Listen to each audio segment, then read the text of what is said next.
Yo, What's hey, up, OG? bud. How you Triple doing, OG. pal? Hold How on for a are you, second. man? Let me get more light.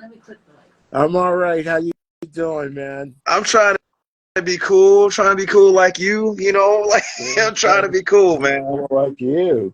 Good to see you, buddy. Yeah, man. It's been a mad while, man. You know?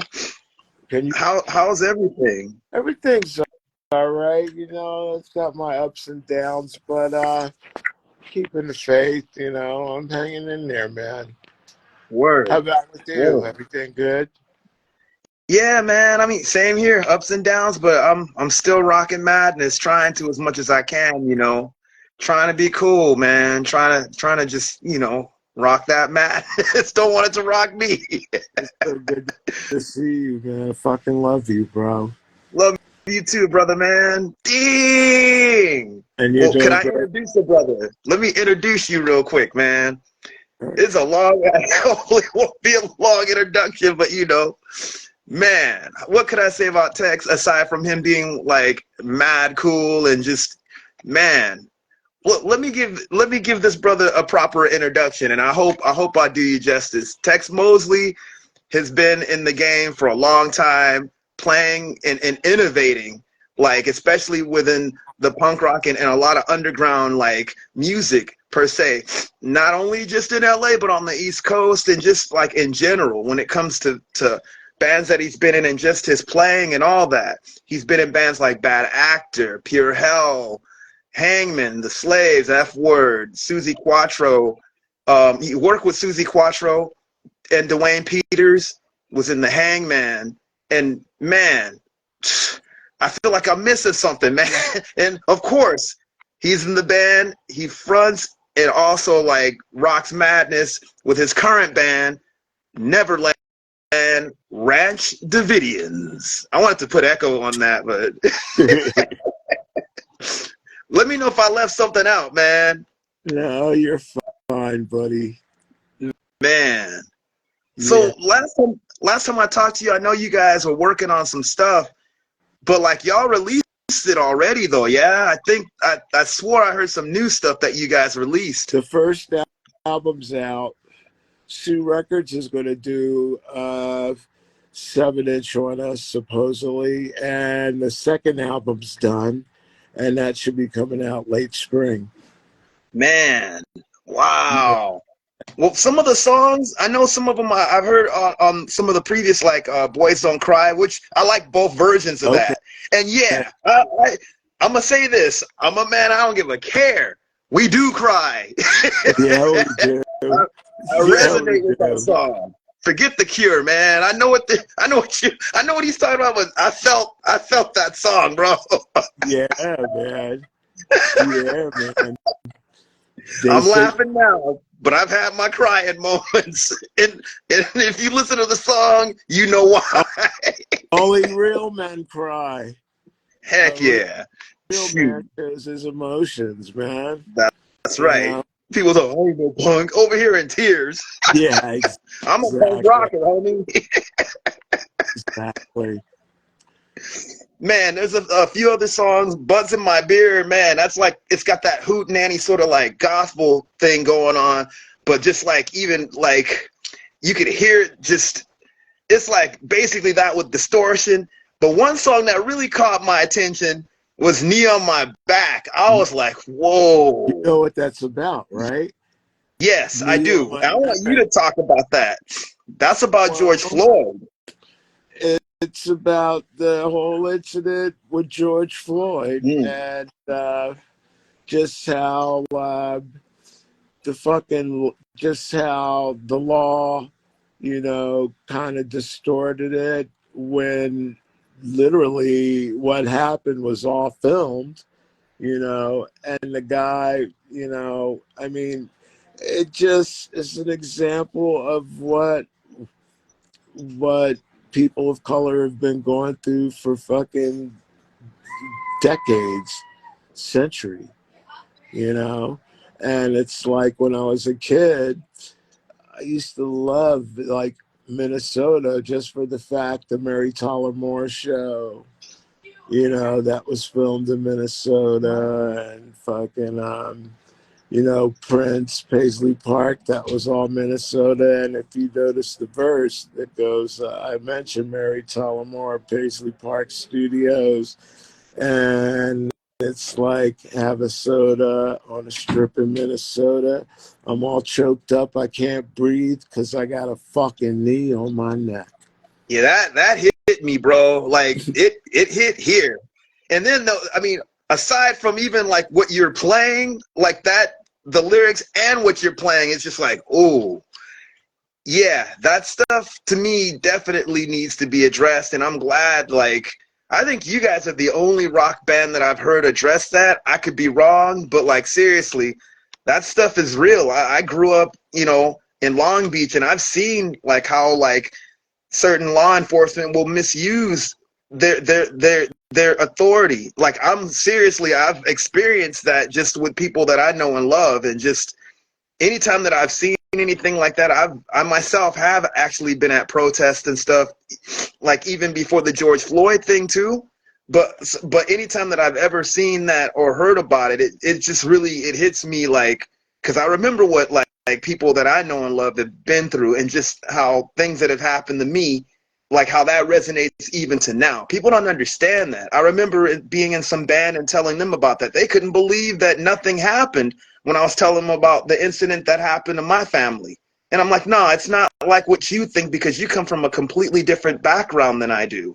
You know, like, so granted, it was cool that this guy, you know, I guess is in jail, but we're still watching because, you know, I mean, it's funny because they didn't want this guy to even be escorted by black cops because they were just so afraid of what was happening. I'm like, wow, he gets that luxury? How dare? The world's crazy right now, man. It really is, you know. The world's crazy. And, you know, I mean, let's be honest. Everyone, and this is just my opinion, not that it's right or wrong, but everyone has some type of racism in them, whether it's out in the open or whether it's behind closed doors. You know, I mean, white folks will be watching the TV when they're at home, and they'll say something like, oh, look at that nigger. You believe that crazy ass motherfucker? The same thing with blacks. So like, look at this white motherfucker. You believe this shit? You might not say it in public, but everybody does it. And I'm including myself, and not that I'm a practicing fucking bigot, because I'm not. But everybody, it's just how we're fucking wired.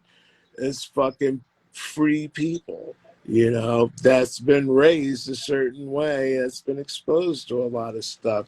And the only way you address racism, and this is just my opinion, the only way for it to be addressed is to get it in the open. Because what is racism? Racism is fear, racism is hate. And what do you fear? You fear what you don't know. Hmm. You know, and if people just get to know, if everyone gets to know everybody, you know, if everyone gets to know, if you just, I don't know, I can't even put it in words. If you just fucking treat people like you want to be treated, and fucking just be open to fucking different cultures, you know, and I think we can fucking tone it down a little bit. Do you feel that music is kind of helped in especially, you know, we're, you know, black men, you know, in what some people might consider predominantly a white scene, which I don't really agree with that, but I understand why they would say that. Do you feel like being a musician is kind of helping with that? I mean, like as a conduit, almost as sort of like a mediator. What's up, David from Davis? I see you out there, man. You know what, dude? I mean, I've been in the rock and roll my whole life as a kid, you know, in elementary school. I've been in the rock and roll, and then when punk rock came around, first of all, I knew that everything I liked and everything that really, really got my goat was like, like metal bands, like good rock and roll. And this is when I was a kid. And then punk rock came around, and I just said, well, that's something I could do, And my whole life, dude, you know, all my friends, I have black friends, but a majority of my friends are white. You know, I've been in I've never really experienced racism till fairly recent, like later in life. And maybe because I was young and I was just kind of ignorant to it. But, I mean, it is what it is. But when you really, really look at the whole musical basis, it's weird how things evolve because pop culture right now, this is just my opinion, pop culture right now is at an all-time low. Pop culture sucks. Keith Richards said, we're in bad shape when black folks aren't really making good music. This is from Keith Richards. But the thing about it, it's like it's like music now, real punk rock comes from rap. Now, rappers are fucking punk rock because they're Yeah. singing about punk rock shit, and I'm so far removed from the rap scene. I mean, but, they're singing hardcore shit. But in the same breath, what's the difference between Gil Scott Heroin and Black Flag? There is Exactly. no fucking difference. Nope. None. Message. None. And the Davidians, I mean, we are definitely streetwise rock and roll. You can't get away from what I am. You can't get away from my DNA. But in the same breath, we bring that Stax thing to it too. Yep. And it's all the same shit. It's all the I same can hear shit, all of that too. you know. It's funny. Two of your homeboys said something about your Neverland Ranch Davidians. I gotta read this in case cats have not read this yet. Your friend Pat Todd said that the music is reminiscent of Hound Dog Taylor, Stax, James Brown, and the Rolling Stones, with a hint of Alan Vega's Art Damage Punk, but with actual songs and no cookie cutter lo-fi artifice. Then your other friend Brian Small from the Hangman said the Neverland Ranch Davidians can be described as an end destination of rock and roll's journey that starts in downtown LA and goes to the deep south, up to Detroit, and down to New York City. The perfect There you go. That's when you said streetwise, yeah, that's those two quotes, especially that last one, came in my mind, There you Mm. go. Yeah. And that's just everything that I love. And you know what? I got to share this with you. You know what I listened to today in its entirety? And it's fucking your perfect record. Go back and listen to Shaft, the soundtrack. Man, with the Barcades back, The they were bar. the backing band, you know that, right? Yeah, I do. Heck yeah. Incredible, dude. It's incredible. Incredible.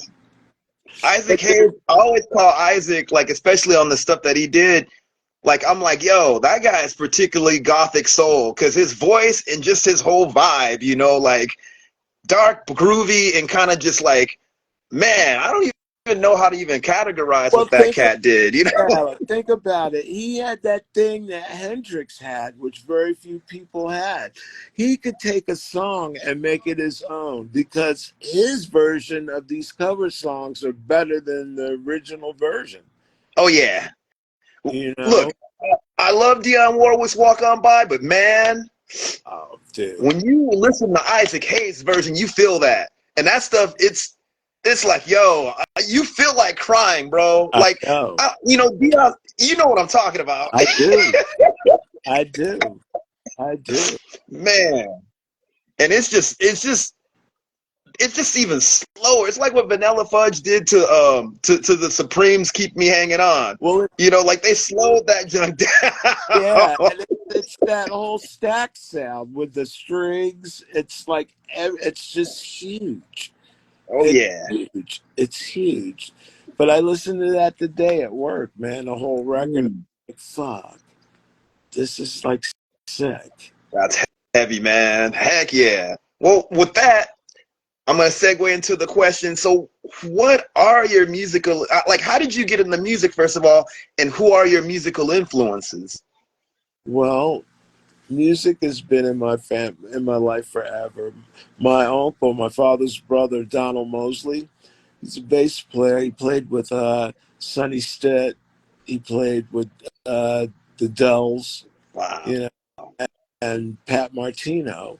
And I mean, music has been in my family music's been around since I was a baby, you know. And Wow. then my grandfather, Harry Mosley, he played guitar and banjo with Duke Ellington for a little bit, you Wow. know. And my uncle was real prevalent on the jazz scene. And Lenny's met my family. Lenny knows.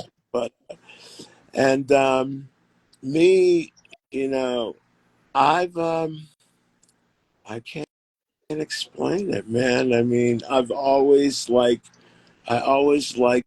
shit when I was a kid. I used to love like regular radio rock, like Argent, you know, Yeah. Moody Blues. I loved that as a kid, and I didn't have anybody to turn me on to that, you know. But my influences that's been around forever, which Lenny, Spider, Pure Hell. When I was like introduced to them at a very young age, like at 8, 7, when I could leave the block. Wow. When I was introduced to them, you know, the first fucking hard rock song I ever heard was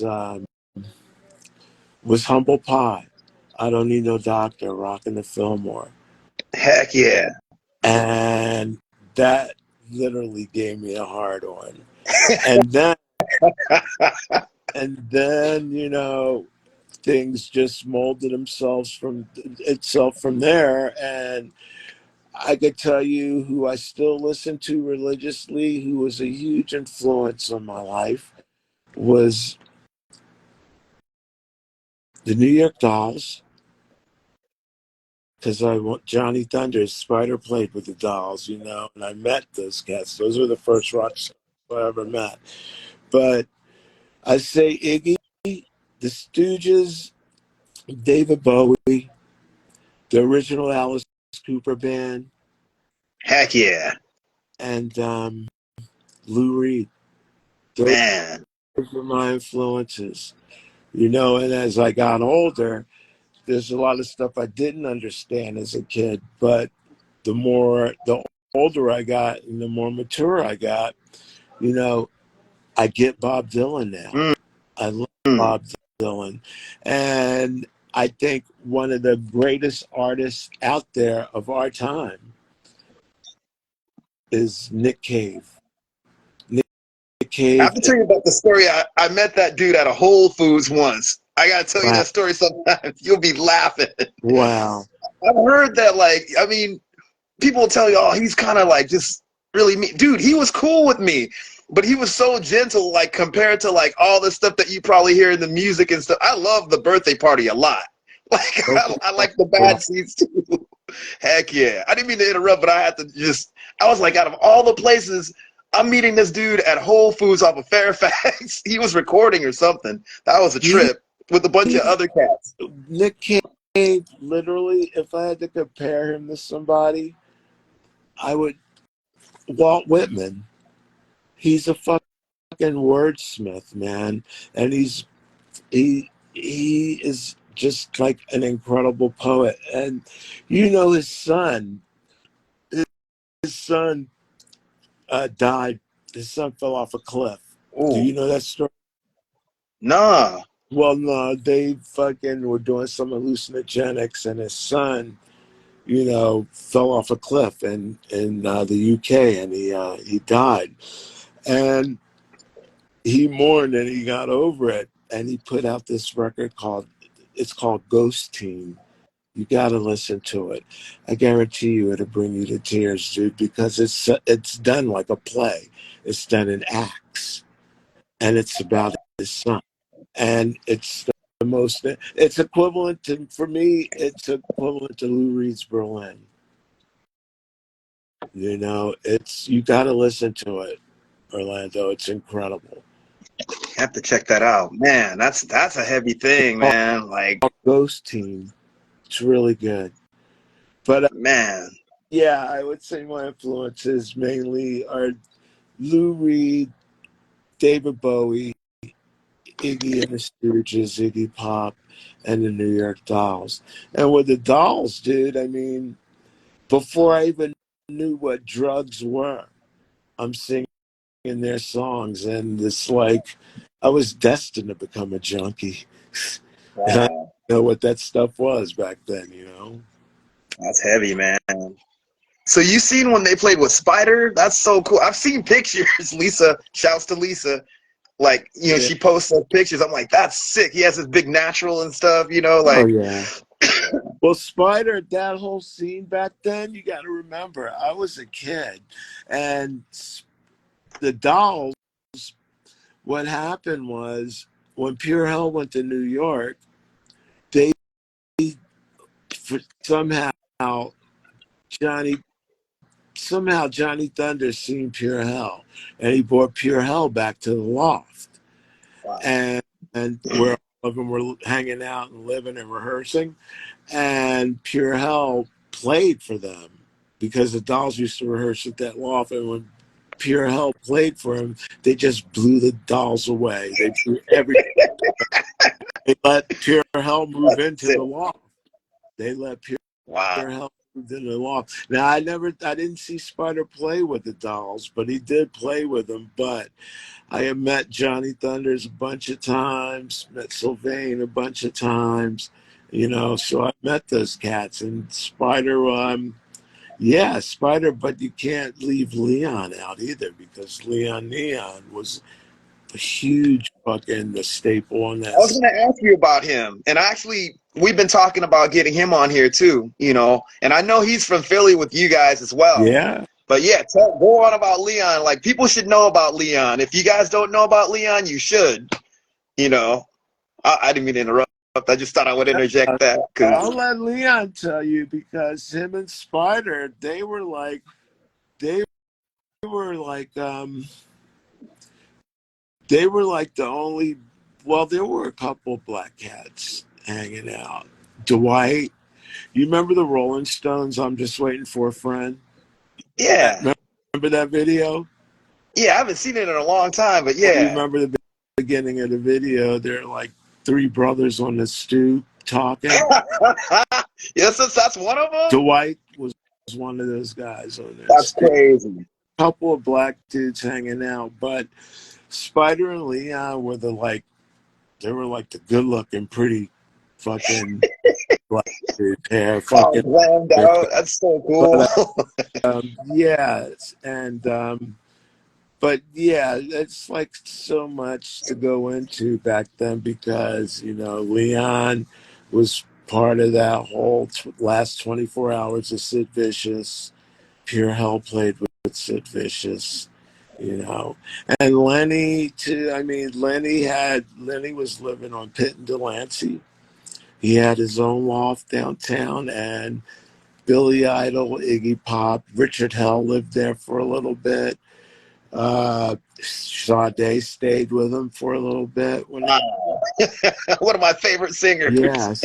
So I mean, it's just so much history back then, and I'm fortunate just for the simple fact I was really, really, really young. I wasn't really even playing guitar back then.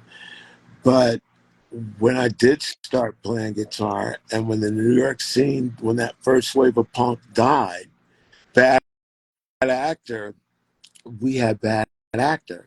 We started Bad Actor. And Spider, when Pure Hell broke up, Spider got in Bad Actor with me. And we played, one of our first shows was at the Stardust Ballroom. in Philly, and we opened the Circle Jerks and the Stranglers. Whoa, that would have been a cool show to see. Yeah. And after the show, Gary Hurstis, who was managing the Circle Jerks, really dug us, and he's like, "Dude, you need to fucking come out west with us." And that's how I wound up in LA. My first show was at the Cuckoo's Nest. Oh, With wow. that, In Orange yep, County? opening for the Circle Jerks. And you and Keith, shouts to Keith Morris. That guy is awesome. I've met him in person, but occasionally I'll talk to him online. Oh, You were in a band with him called Horrors of Babylon, right? that was like a one-off thing. Yeah, that was an all-star thing. It was Keith Morris singing. Reese from the Joneses was on guitar. I was on guitar. Smog from Tex and the Horseheads, who he plays with Mavis Staple now, and Wow. Spider. And Spider. Yeah. What a trip, man. That was a Man, one thing, but that was tough as fuck. That was so much. I gotta hear that, man. I gotta hear that. I haven't heard that. I gotta hear that. Yeah, if you do, turn me on because I haven't heard it either. Just show. But that was a really good. That was tough. That was tough. But what I was saying was, when the New York scene died, when the first wave of punk died in New York, I came out here for the first wave of Wow. punk out here. So I got the best of both worlds. I was gonna ask you, what would you say was the difference between, especially like New York versus LA, and even Philly, because I know about like Pure Hell, I know about the Stickmen, who I know Jim Oh, from Stickmen. Scott Kishlow, the Stickman. He Love was the the first Stickmen. drummer for Bad Actor. I didn't know that. Yes, he was. Scott Kishlow. There's pictures of him and us. Yeah, Man, I got to get that to you. that's a Yep. trip, man. And then when Sky, we were with Sky playing drums, when Pure Hell broke up after they got back from Europe, then, forgive me, Lord, I got rid of Sky and just pulled fucking Spider in for no reason. Man, It's like, Spider's fucking available. You're in. wow. Yeah. Speaking of Bad Actor, like, I think I sent you one video someone put on YouTube, and then I forgot. I think there's another brother that just sent me some video. Like, do you guys have any like recordings that you have, or any out, or that you're getting together? Or I Gary don't really Neal, know. a bunch of recordings of Bad Actor, and I have to get with him to get some of that stuff. But the bass Man, player, my cousin Gary, he has recordings. He has different versions of different line. There were like 3 lineups of Bad Actor, but he's got recordings of all 3 lineups. Yeah. yeah, I don't know who sent me that, but I was like, I'd never seen this video, and he's like, I told him about the video that I saw a few years ago, and I'm like, he's like, well, where is it? I'm like, I don't know. It's on YouTube, but let me go find it.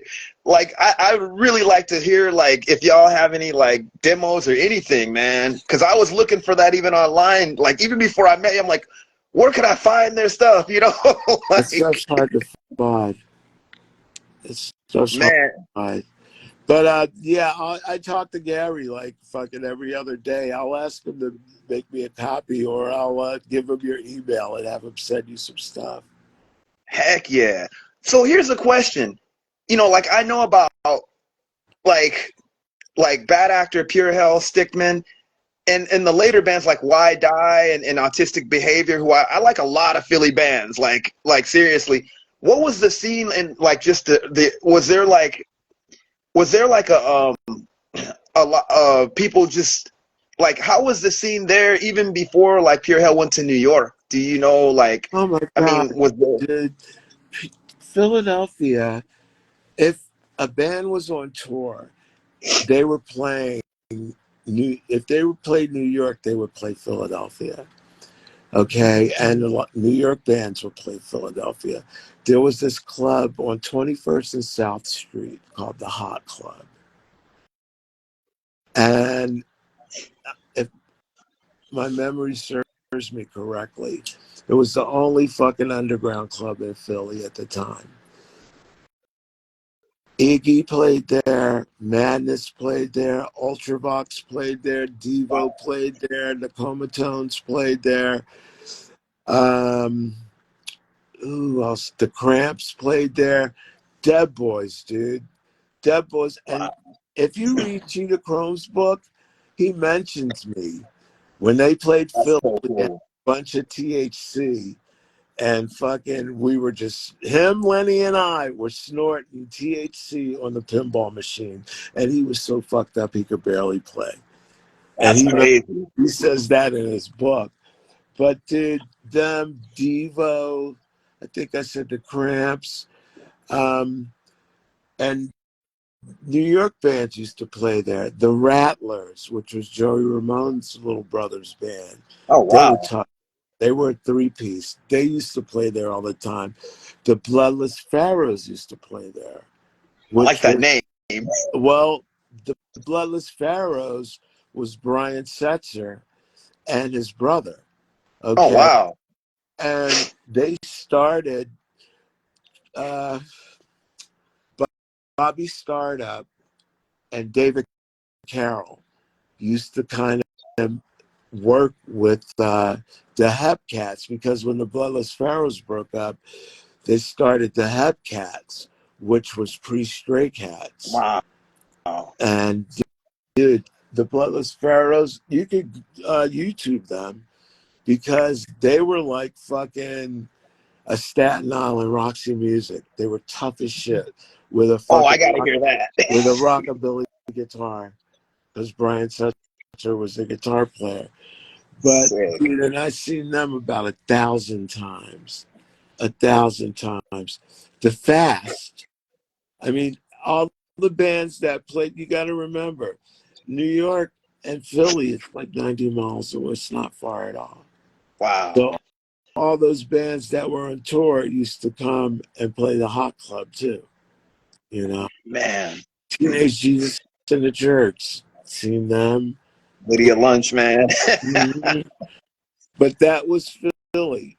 And then the Hot Club closed, and then there was Omnis, which Bauhaus played there a couple of times. Wow. Philly had a cool little scene back then. Man. A That's really so cool, cool, man. yeah, yeah. Philly had a good scene. And So, then you had, as far as the bands, you see, my memory's kind of foggy. You know, I remember some bands in Philly, but the minute I became of age, I fucking left, dude. Not no disrespect to Philly and the bands in Philly, but I just wanted more, you man. know. So coming out to LA, how was the vibe like just versus Philly? And like it's especially because you came out with Spider and Bad Actor. Mhm. Um and like how was the vibe like just scene wise and just, for you as a musician, especially during the time that you came out? You couldn't compare the two. It's not. You can't compare the two. It's like fucking literally. You can't compare the two. My first show was at the Cuckoo's Nest, and LA was the only place in the world where they were slamming. Wow. Yep. So then we played, and who was on that show? It was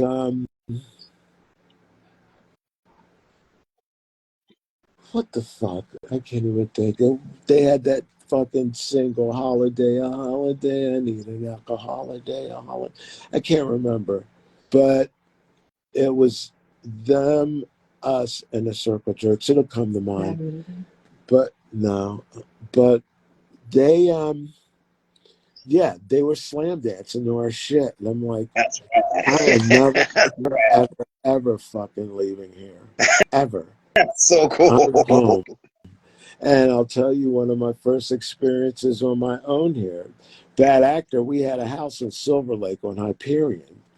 So we were living there for about a month, and I decided to stray off, and walk around the neighborhood. So I went to the top of the hill of Hyperion, walked down, and then I hit Melrose, and I walked down Melrose a little bit, and I heard some live music playing, and it was the Anti Club, and Wow. this was in the afternoon. This was like 4 in the afternoon, and I go in through the back patio, and dude, D Boone and, and Hurley, Mike Hurley, were sitting in the back, and 100 Flowers was sound checking. Wow. Right. So, and I hung out. That was my introduction to the Minutemen. I just That's a hung out trip. there all fucking day. But that's when LA, and you got to remember, Los Angeles was ground zero, dude, for fucking music. It was the place to be, no matter where you were in the world. And LA, especially, man, had the best fucking bands in the world. And a lot of people, especially my East Coast friends, they debate this. But, dude, we had Circle Jerks, we had X, we had Black Flag, we had Social Distortion, we had Bad Religion. We got, and I'm not even scratching the surface. We had Angry Simones, and you could see any Fear. We had Fear. You could see any one Man, of these bands any day of the week, dude. It was like the best. The best. man.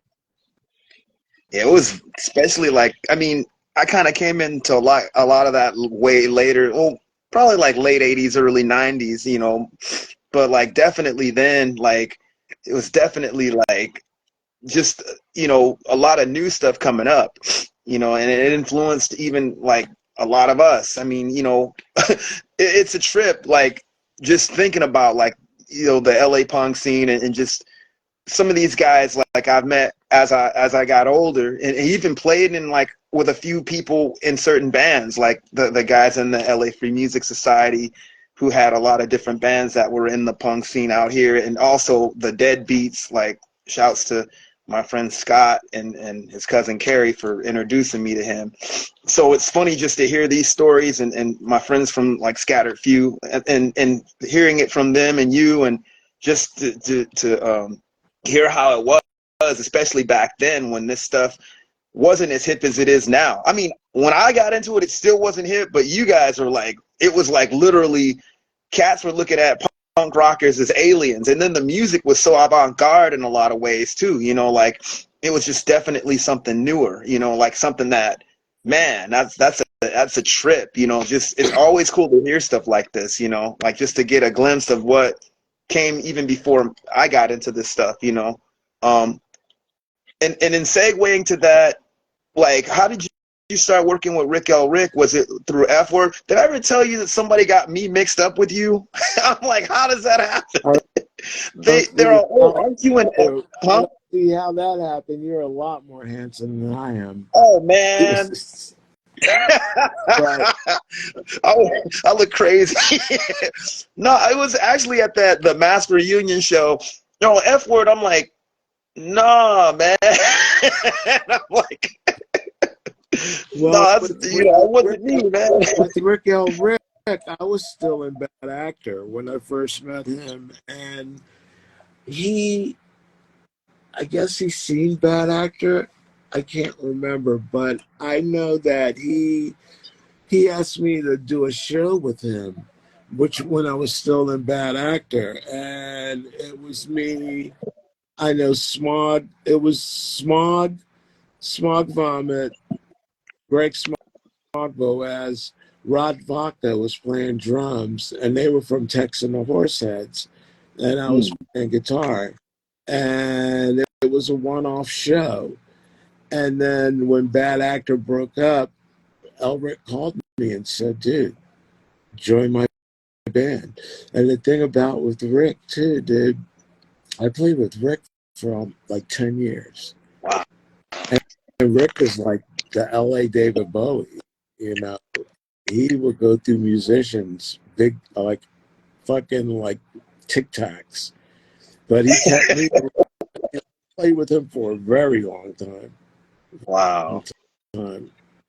And Elric did. He's like, I don't know. He's one of the best vocalists I've ever played with. You know, Man. God rest his soul. Man, Are, rest in peace. are I you like his voice familiar? too. Are you familiar with that song Outback? Nah, it's funny. The very first song I ever heard by him was Mercenary. Like, and then I found that, I have to check out Outback. But I heard like the Slaves, and then I think I heard some stuff with Negative Land that he did. Negative Trend. Negative Trend. I'm sorry about that. Negative Land is a completely different band. Sorry about that. Negative Trend. I always get them mixed up. Sorry about Yeah, that. that's all right. But Rick was Rodney Binghamheimer's boy because he promoted him big time. Wow. Yeah, yeah. Man. Those were some Yeah. fun days too, man. Yeah. Man. So here's another question. Who are the neighborhood bullies? I think one of our conversations in the past, I kind of brought that up. But like for the audience that don't know who they are, like what's the neighborhood bullies about? Well, the neighborhood bullies, that's another interesting story. The bullies were all like session guys. They were all session players. Davey Michelle, he lives in Austin, Texas right now. Davey Michelle, the bass player, singer. Michael Hayes, who lives in Austin, Texas. And Joey Galvin played with Bastard Sons of Johnny Cash, which was out of Texas. I think they were also associated with Lost Highway with Willie Nelson's label. But these cats were like serious players. Serious players. And my friend Kent, he said, dude, I know a band that needs a guitar player. And when he turned me on to him, I'm like, these are real players. I'm not getting this fucking gig. And one thing led to another, and I got the gig. Man. I got the And gig. And, playing was the Susie Quattro album the only thing that you did with them? I like what you did on there, by the way. It's some good stuff, thank man. you, thank you. Yeah, well, the Susie Quattro thing, and that was fucking incredible because Mike Chapman was producing that. You know who he is, right? No. Mike Chapman, he produced The Sweet. He Oh. produced Blondie's fucking first couple records. He produced The Knack, and Wow. he co-wrote Simply the Best, the Tina Turner Wow. song. Tina Turner? Yeah, Wow. and I spent some quality time talking to him, and it's fucking just very cool. But yeah, I didn't meet Susie Quattro because she did all of her stuff in the UK, and we did all of our stuff over here. So, Man. but yeah, and then there's a couple other things that I'm on too with the bullies, you know, that were released downtown. Yeah, I'm on some stuff. You just have to look for it. It's out there though. That's pretty cool, man. It's What was up with the gunfight with Dwayne Peters? uh, Sorry, I'm asking you all these yeah, bad that's questions. cool. Gunfight. A friend of mine who was associated with the Warp Tour, you know, is real close with Peters, and what happened, he needed a guitar player, and I fit that gig perfectly. Wow. So he got me that gig. I did 4 tours with him. I toured with Peters 4 times. Yeah. And that was a weird situation too. If you want me to be honest with you, dude, I gotta tell you, I was accepted and it was a fun time. But those motherfuckers I mean, no, I'm not gonna. I mean, they're Orange County boys. Oh, I know what that means. That, I know exactly what that means. I mean, and it's like, you know, I mean, don't get me wrong. I was accepted, and I was definitely fucking part of the rock and roll circus. But a lot of shit was said that I just didn't appreciate. You I know, understand what you mean. I definitely am familiar, and there's reasons why I don't really kick it there. I, So I have friends out there, but did this. yeah, You did.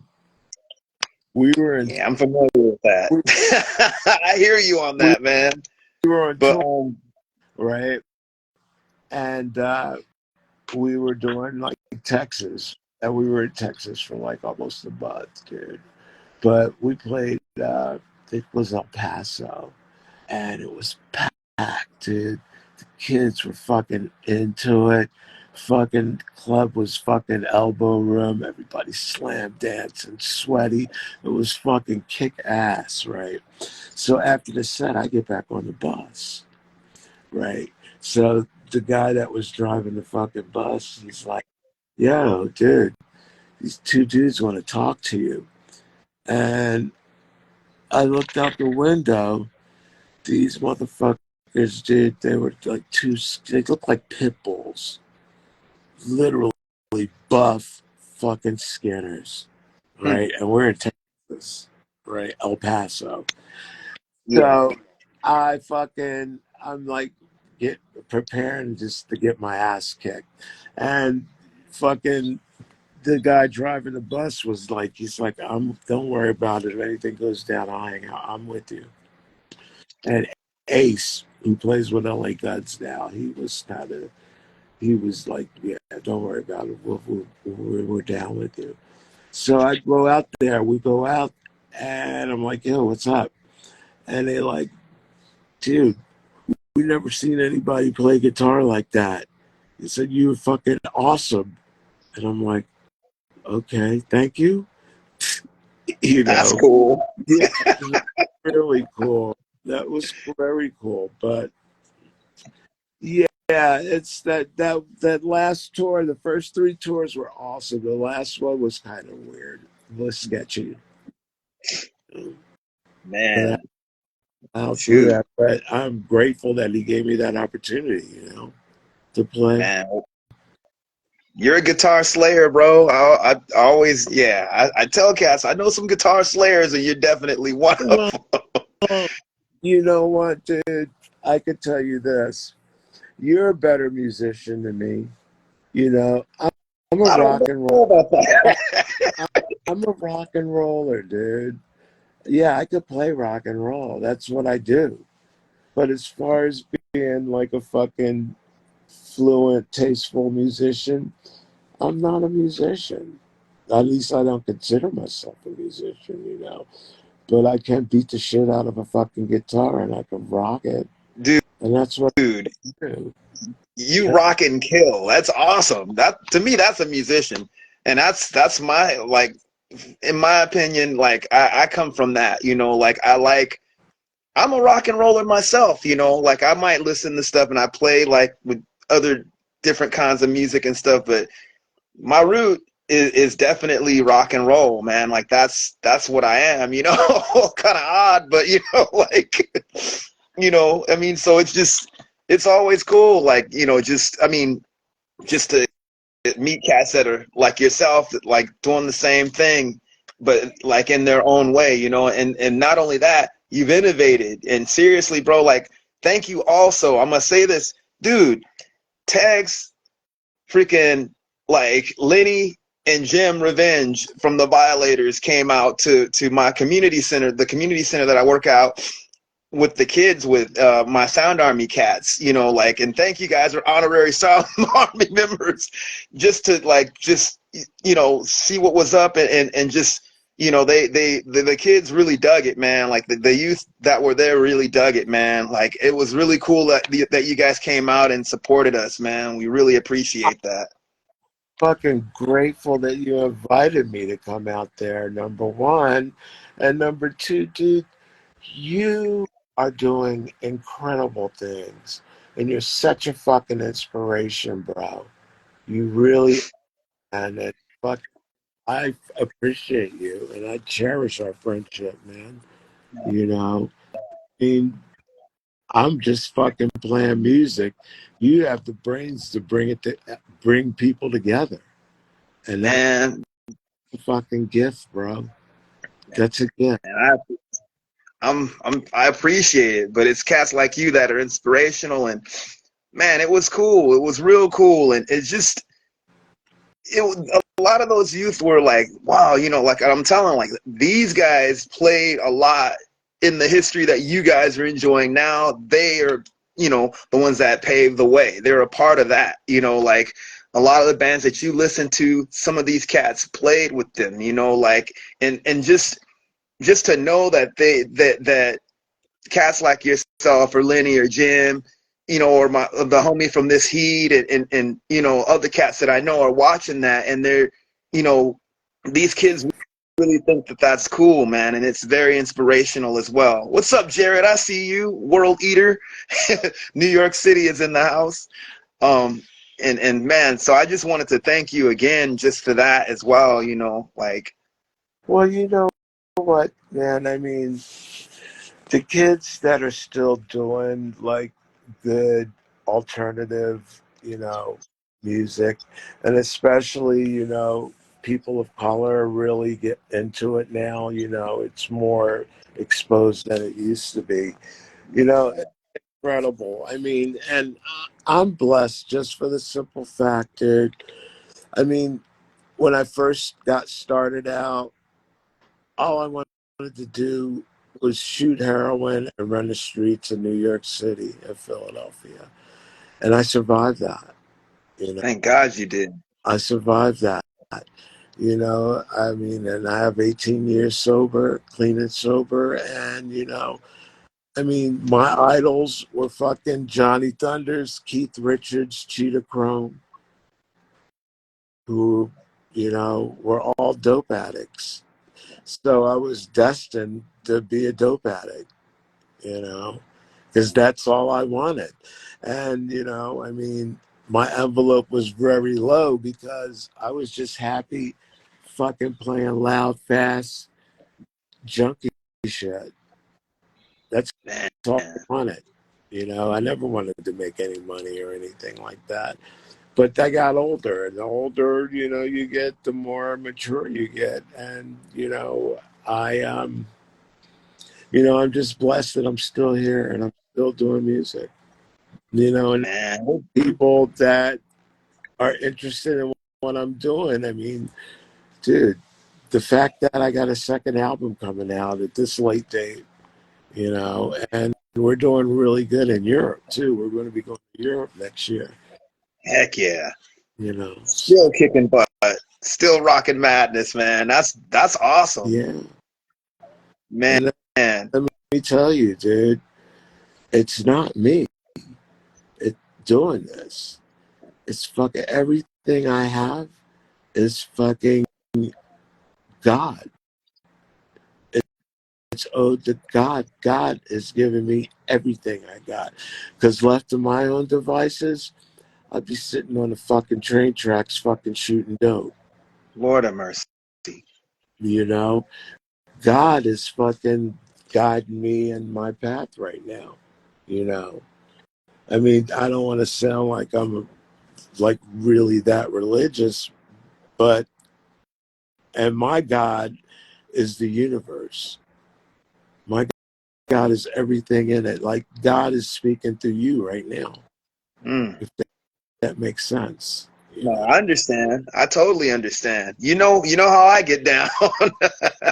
But And hey, nothing's wrong with talking about spiritual stuff here. That's I was gonna I like knowing what inspires people and stuff. And for me, it's the same thing. It's the reason that I could have gotten caught up in a lot of stuff, but the Most High like definitely like gave music to me. I always felt like kind of an outsider to some degree, but music is one of those things that kind of helped me in just relating to not just people but also myself, and like I feel that that's all a God gift. Even the fact that what you're doing is divine. what, like, all of my influences musically and in art, that's still a divine thing, and adored to the Most High, you know. So I totally understand what you're saying. I dig it. Yeah, man. I mean, fucking loud, fast music saved my life. Yep. If I Awesome. if I didn't have loud, fast, aggressive fucking art, I would be either dead or in jail for murder. You know, Wow. it's been an outlet for me. It's been an outlet for me. But not only do I like loud, fast, aggressive stuff, I fucking love good acoustic stuff too. I love outlaw country. Love my Neil Young. I love George Jones. You know, and then fucking, I think one of my top 20 albums of all time, Pieces of a Man. Bill Gil Scott, Scott Heron. dude, Amazing. that record is most incredible fucking record ever, ever. Shouts to That him, Brian Jones. I mean, not Brian Jones. Brian. Oh, how could I forget? Was it Brian Jackson? I'm having brain farts. Brian, The guys that he worked with. I think Brian Jackson. I think I can't. Yeah, man. Yeah, I love Gil Scott Heron, and he's such an underrated vocalist too. Great lyricist, but definitely an underrated vocalist. And that whole album, like Free Will, like Home Is Where the Hatred Is, all that, That you know. fucking, and that's what the Davidians are, dude. Think about it. The first line: "A junkie walking through the twilight. Wow. I'm on my way home." Oh, That yeah, fucking man, home is where the man. little marks, dude. He's so underrated. You got all these people that name. He don't get name checked half as much as he should. He doesn't. He was an influence on me and even my writing. I used to be really into poetry back in the day, and I listened to a lot of rappers during that time, but a lot of the things that they were influenced by. So, and my dad, you know, him and my mom had the Midnight Band, Gil Scott Heron.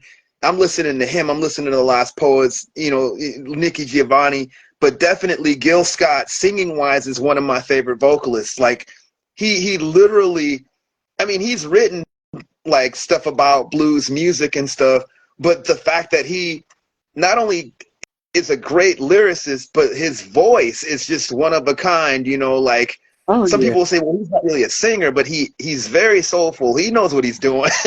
You know, like, yeah, man. I mean, you feel it.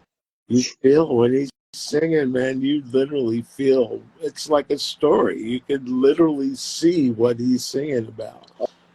oh yeah, man. Rest in peace to that brother. Yeah, yeah, he's one of my inspirations too. You know? Man, that's a trip. It's funny because like I like a lot of like a lot of strange, mostly female vocalists, but out of the few that I dig is like him, Ian Anderson from Jethro Tull, and Peter Hamill, and some of like a lot of David Bowie stuff too, and Bauhaus. So I have all those men vocalists are very they kind of are known as not vocalists. I like Paul Robeson too, but yeah. Yeah, dude, Bowie. It's like we're so lucky to be born in the same time that he was on this planet. Yeah. I never got a chance to see I him though. seen it Oh, times, dude. wow. Man. Now I have to ask you this. What's your favorite David? I mean, you can obviously pick more than one. I'm not trying to make you choose, but I have to ask because I have a few different eras of Bowie. I love a lot of the 70s stuff, but there's a few things that I'm picking out. But what's your favorite period of Bowie or periods of Bowie? Well, I'll share this with you.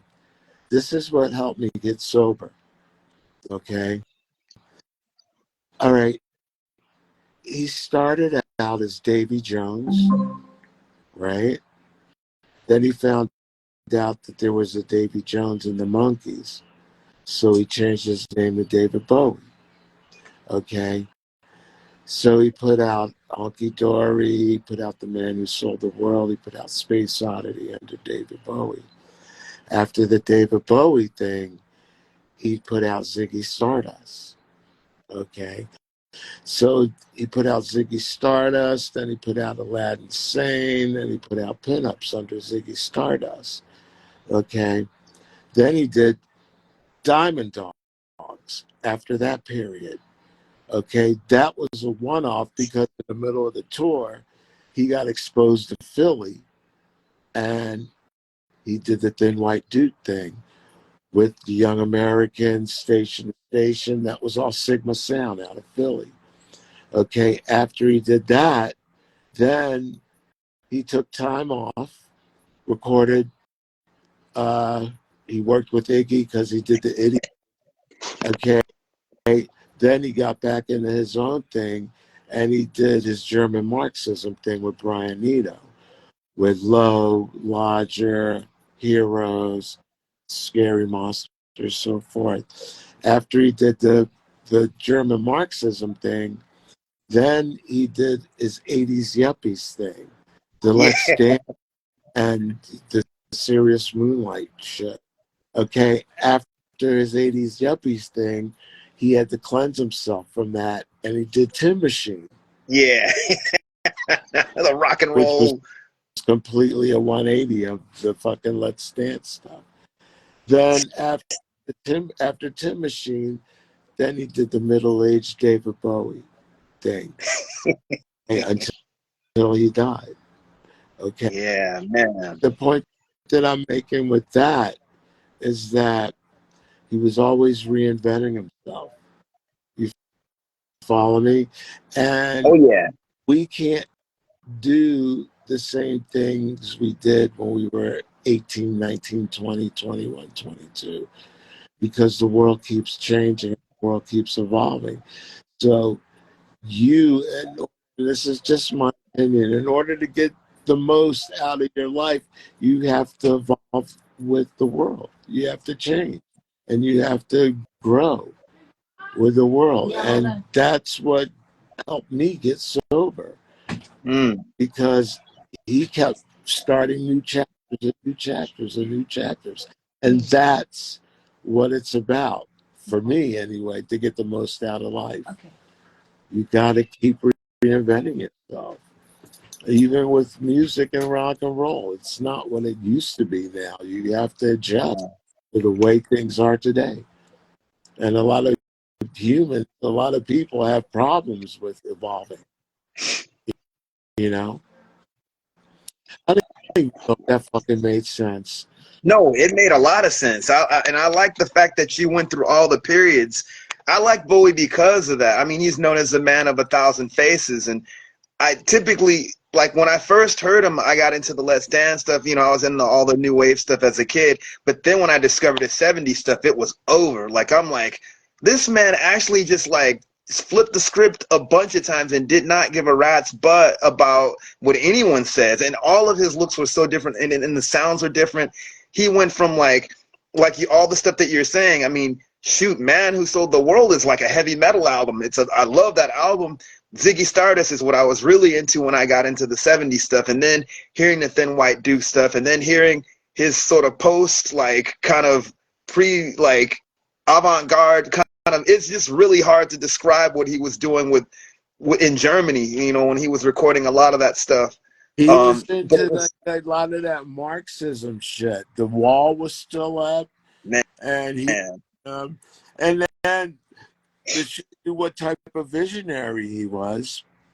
Okay, he produced Iggy and the Stooges' Raw Power. it's a great album. He produced Lou Reed Transformer, right? With Walk on the Wild Side. He produced Mott the Hoople, All the Young Dudes. Yeah. And, dude, a lot of people don't know this. Him and Brian Eno produced Devo's first album. No, I didn't know that. Yes, I think I knew about Brian Eno, but I didn't know about him and Eno doing that. That's really cool. fingerprint on that too. I mean, Dave Wow. Bowie was a fucking genius, dude. He was a visionary. He was fucking Man, he was incredible. Even up to the day he died, the fucking last album, Dark Star. Have you listened to yeah. that? I've heard some of it. He has the drum and bass stuff that he's doing and stuff. I dug Well, that. I have to listen to the he whole thing now. he knew he was gonna die, dude. He knew he was gonna die, and what he did was he fucking blocked out time at the studio down the street from his place in Manhattan and made that record. Wow. Yeah, Man. like Bowie, you can't. There's no words to describe him. Nope. Exactly. I dig artists like that, man. That's really And cool. you know I'm into him because I could break him down, dude, on timeline. Yeah. I said he helped me get sober. It's so cool. He helped That's really cool. and he helped me understand that fucking. He helped me understand what evolving and maturing is all about.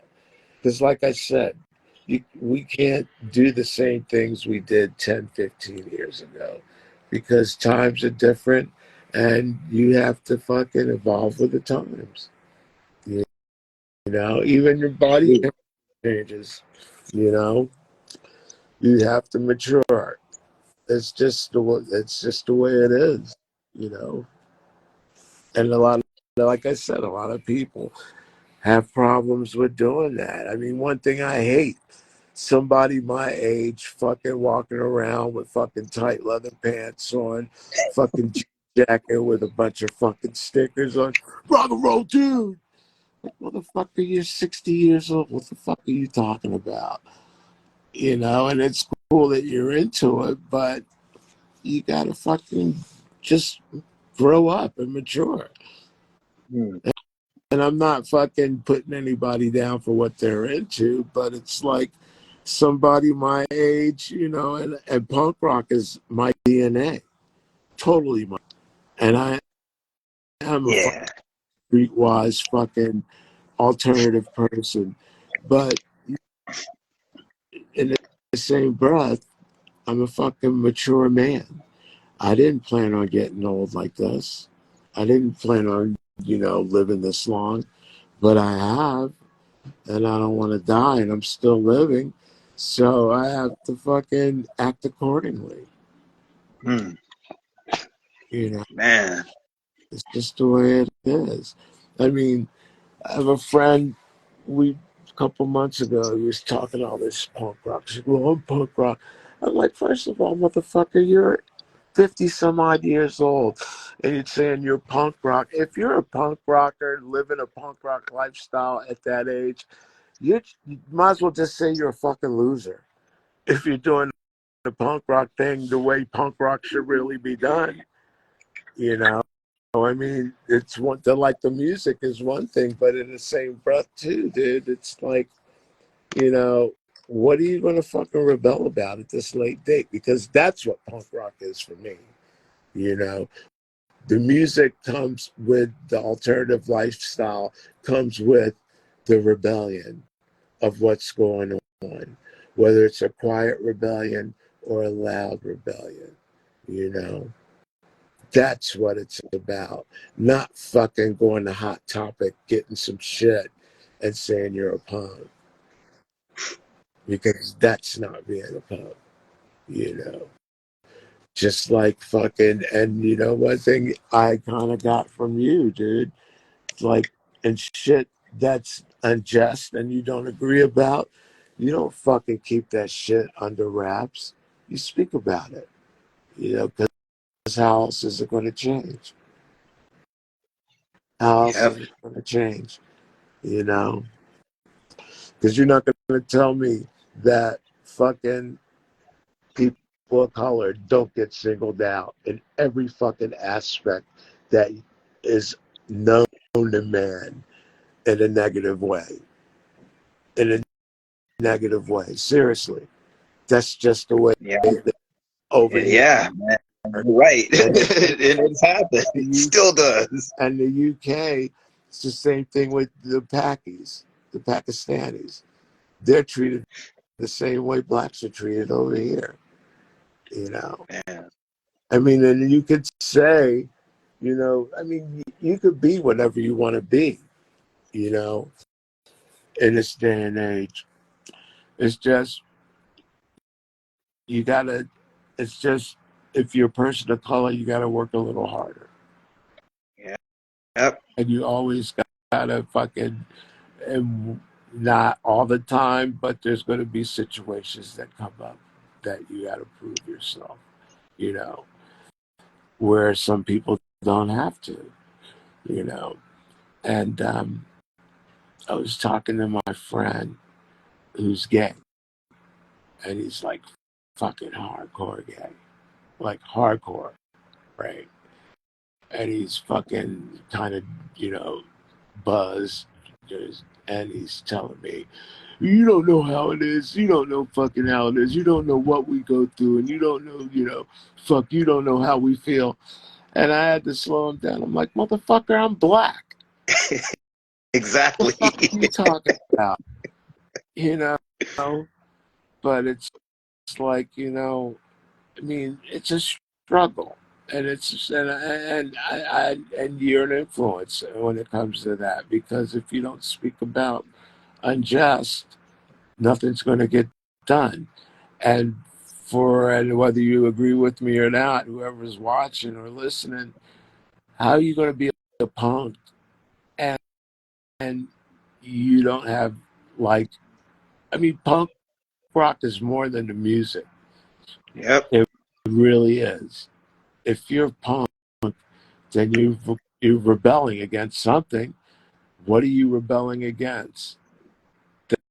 That they fucking canceled fucking Star Search or whatever? You know what I mean? It's like, it's a lot more to it. It's a lot more to it. I mean, and I'm not really, I don't have my finger on the pulse of what's going on right now because I'm not out there like that. But when I was out there, it was like, it was some crazy shit. Yeah, man. That's a trip. Yeah. Man. But Well, shoot, man.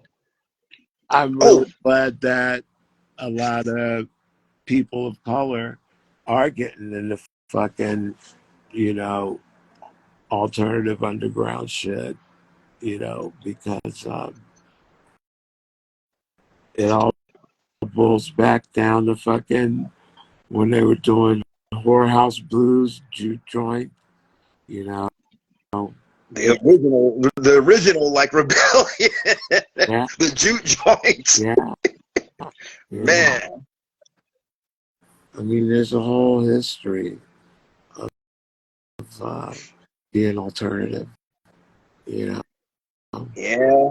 It's a trip how like even looking at that, like that was the rebellious thing now. Like, and it's funny to see cats like it's almost like sophisticated now to go to a blues joint or to go see jazz, but that stuff back then was the rebel music, and it was like forbidden in some circles, you know, Exactly. compared to like what some people are saying now. It was basically like punk rock back then, or even hip hop, but like now, you know, like um that stuff was, yeah, people were burning albums, you know, like, Yeah. or they're all like that devil music, you know, like And you know man. who was fucking punk as fuck, dude?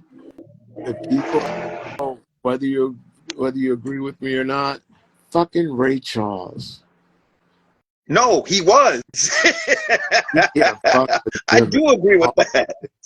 And he was mad. Man. Dude, you want to watch something?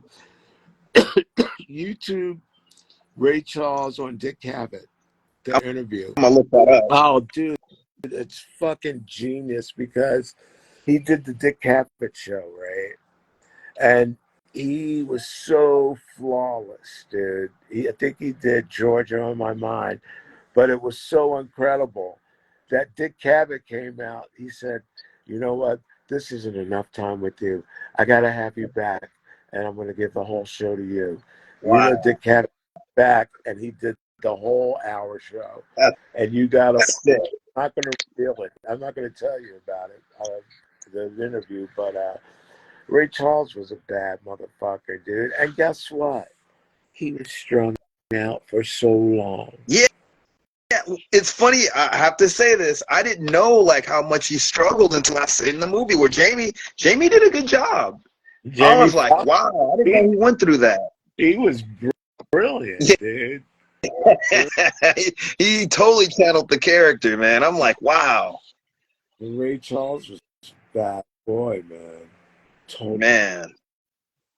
Total crossover guy too. I mean, crossing over country, R&B, and even rock and roll. Like people don't give him that credit, and he did, and soul, like all of that stuff. You know, Yeah. yeah, he was a definite trailblazer, man. You know, man.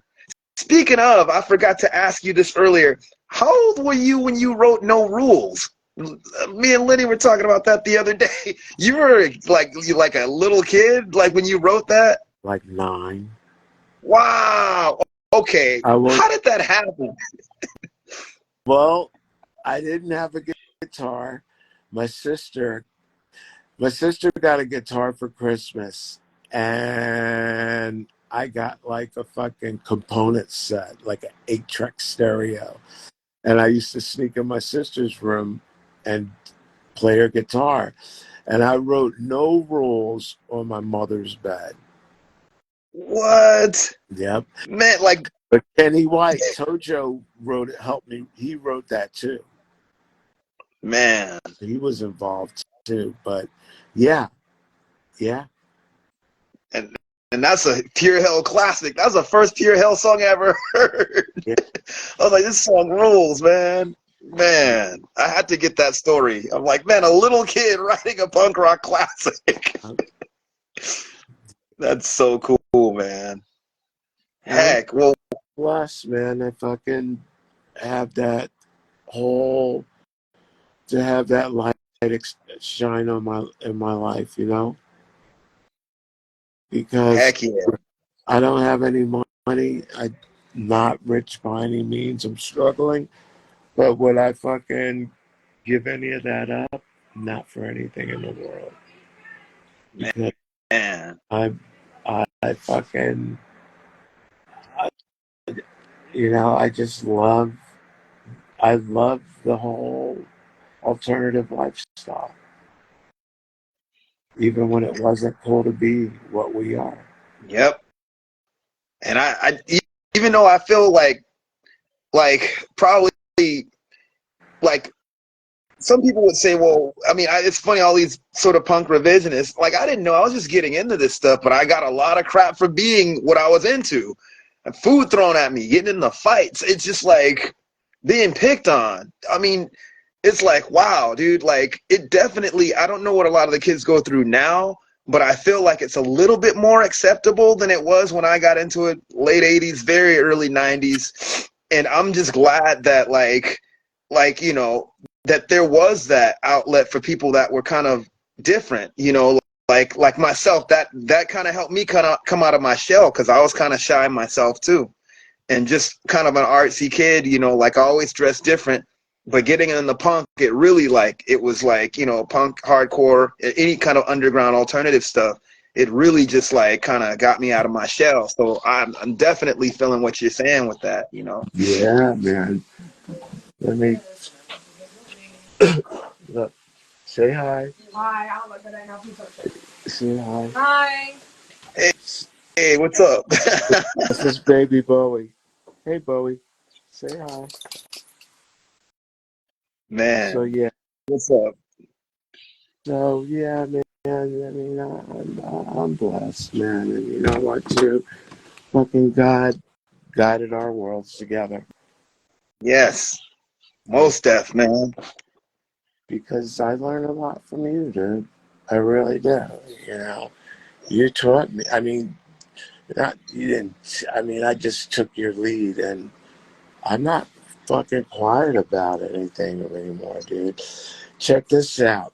I'm working on this song. You know how everything's politically and it has to be politically correct now. You know Yeah, that. some people be saying that. Yeah. Well, check this out. I got this new thing. I'm working on. It's called "Whatever Happened to the Words I Grew Up With." Why can't I call him a midget? Or why can't I say he's retarded? Those are words that aren't cool anymore. Midget, retarded. It's like, why? Who cares?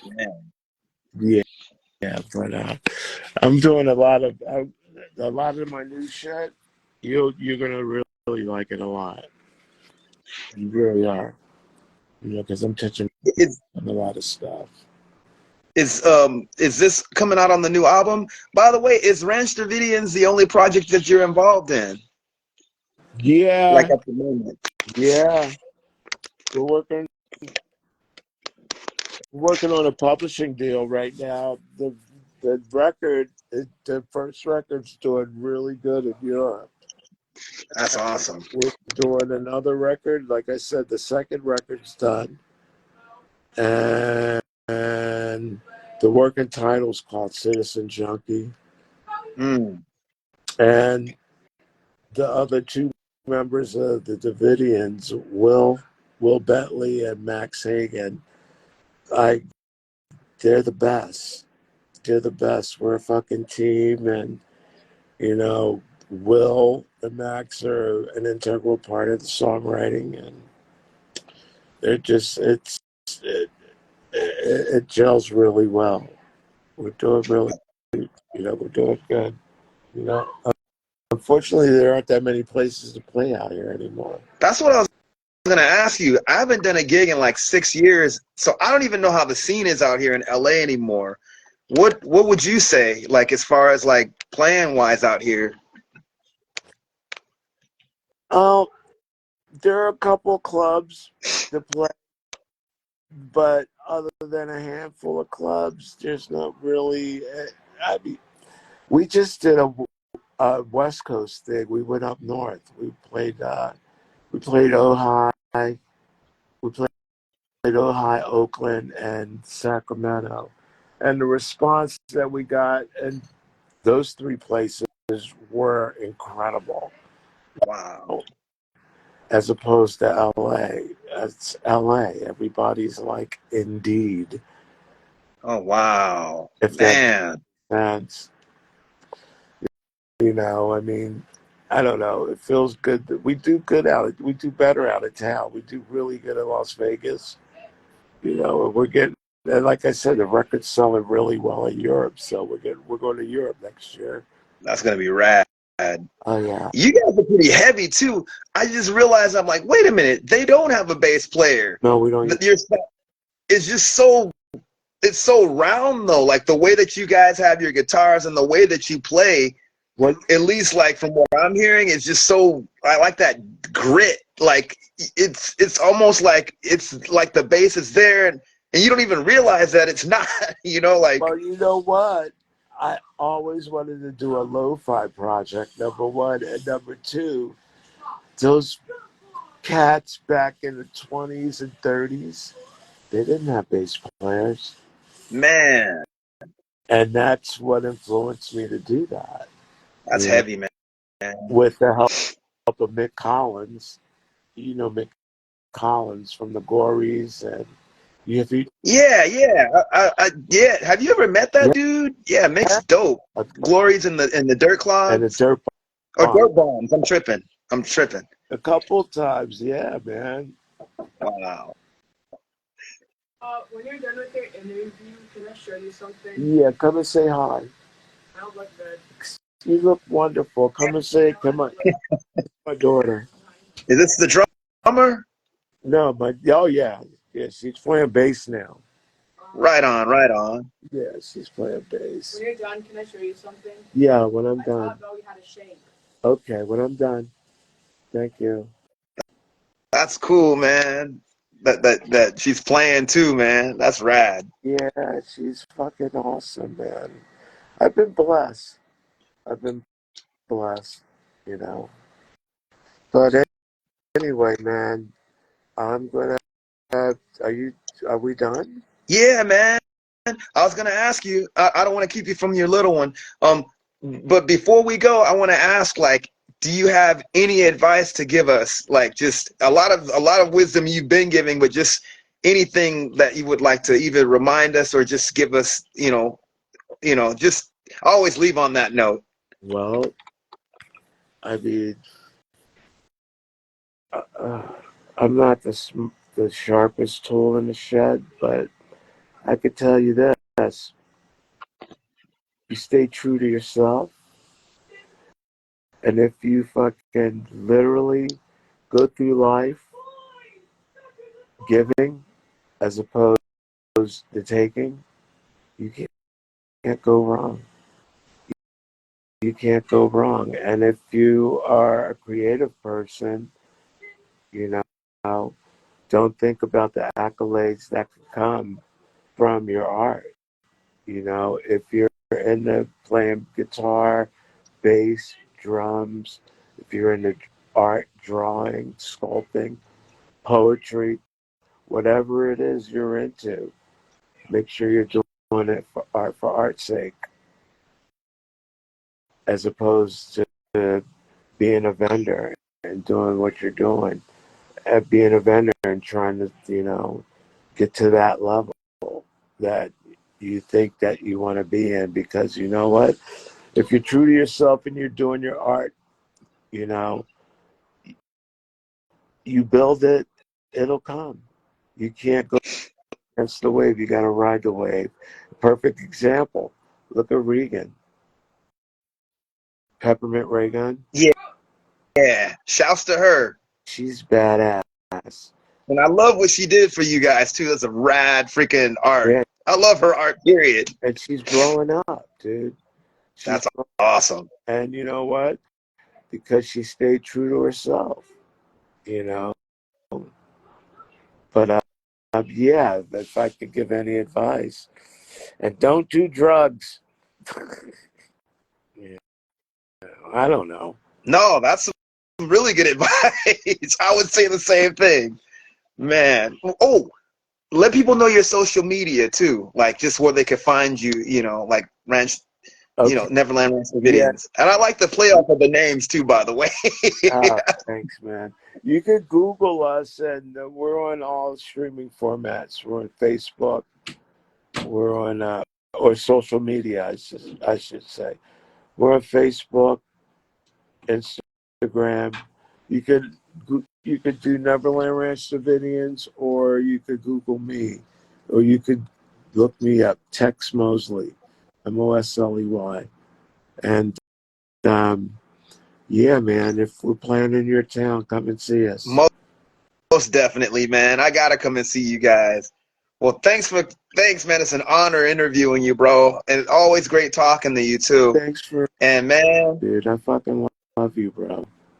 love you too, man. Oh man, this is cool. Peace and blessings. We got Tex Mosley right here, Neverland Ranch Davidians. Check them out. And yo, God bless you guys. Black History of Rock and Roll, celebrating our Black History of Rock and Roll month. And thanks again to Tex, and we're out. Thanks. Peace. Bye. Thanks.